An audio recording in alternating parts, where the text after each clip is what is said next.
How's it going, folks? This is Chris Dessi, CEO of Silverback Social and producer of the inaugural Baltimore Digital Summit in conjunction with Baltimore Ad Week.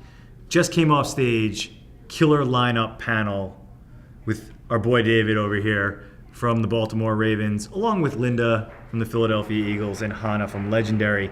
We touched on a lot.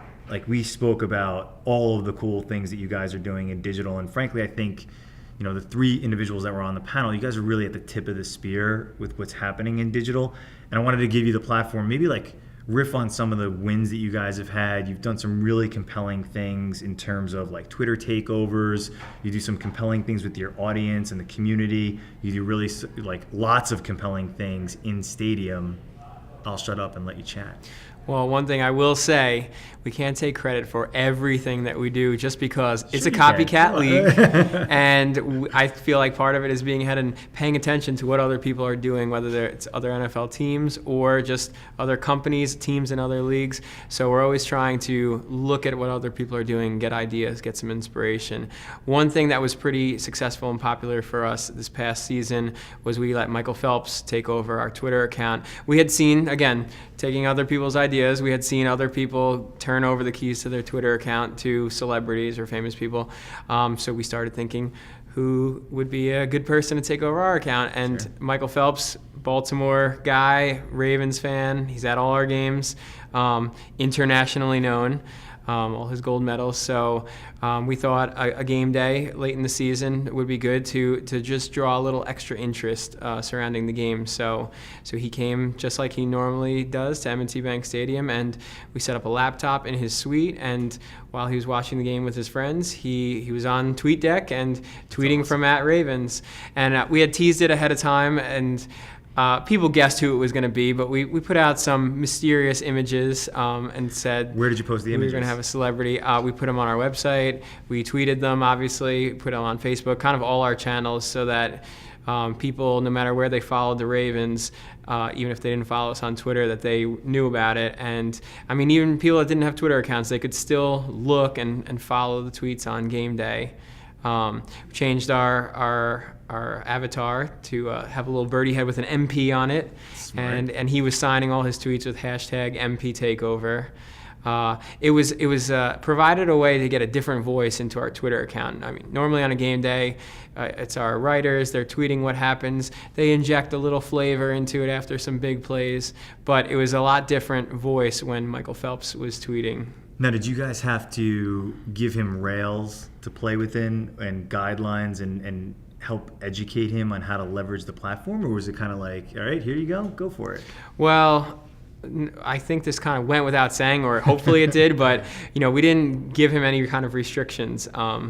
I mean, he knew that he was the voice of our brand for 3 hours, so we just trusted that he wouldn't say anything too bad.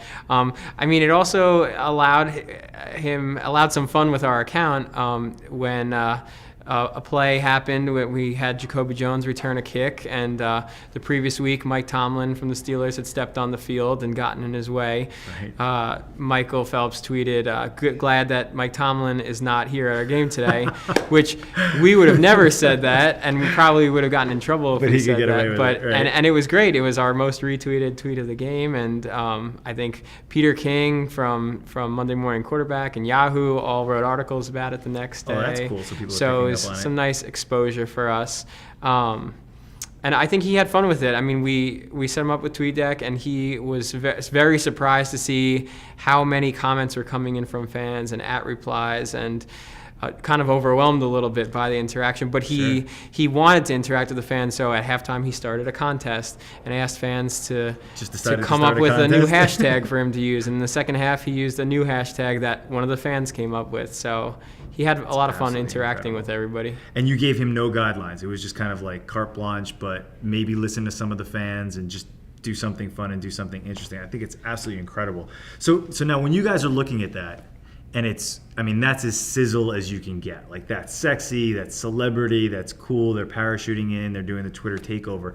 How do you gauge success? Is it just by virtue of the energy behind it, the noise behind it, the retweets, the favorites, and you go, listen, it's a branding exercise for us. This is something I think I'm gonna mutilate it, but you said something about like fandom, right? Like it's about fandom for you guys. Is that it's sort of adding to that branding exercise, and then it's deemed a success? Well, I mean, part of it is we're always looking for cool and just new ways to engage our fans and just give them something different. So Right. obviously provided that. It's just a different kind of experience on game day, cool thing with the Ravens. But also obviously you're hoping to increase your follower count Sure. and more retweets, more exposure.